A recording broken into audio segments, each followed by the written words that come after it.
اعوذ باللہ من الشیطان الرجیم بسم اللہ الرحمن الرحیم۔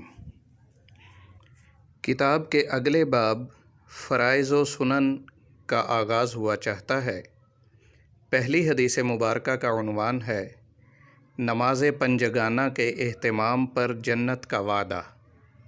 سیدنا ابو قتادہ بن ربعی رضی اللہ عنہ بیان کرتے ہیں کہ رسول اللہ صلی اللہ علیہ وسلم نے فرمایا، قال اللہ تعالی انی فرضت علی امتک 5 صلوات وعہدت عندی عہدا انہ من جاء یحافظ علیہن لوقتہن ادخلتہ الجنہ ومن لم یحافظ علیہن فلا عہد لہ عندی۔ اللہ تعالیٰ نے فرمایا، بلا شبہ میں نے آپ کی امت پر 5 نمازیں فرض کی ہیں اور اپنے آپ پر یہ لازم کیا ہے کہ جو بھی شخص اس حال میں میرے پاس آیا کہ وہ ان نمازوں کی مقررہ اوقات پر ادائیگی کی پابندی کرتا رہا ہو تو میں اسے جنت میں داخل کر دوں گا، اور جس نے ان کی پابندی نہیں کی ہوگی اس کے لیے میرا کوئی عہد نہیں ہے، یعنی اسے جنت میں داخل کرنے کا میری طرف سے کوئی وعدہ نہیں ہے۔ سنن ابی داؤد 430۔ اگلی حدیث کا عنوان ہے روز قیامت، نور، برہان اور نجات کا حصول۔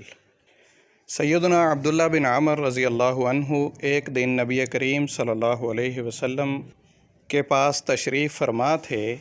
وہ بیان کرتے ہیں کہ آپ صلی اللہ علیہ وسلم نے فرمایا، 5 صلوات من حافظ علیہا کانت لہ نورا و برہانا و نجاتا یوم القیامہ۔ 5 نمازیں اللہ نے فرض کی ہیں، جو شخص ان کی پابندی کرے گا یہ نمازیں اس کے لیے نور،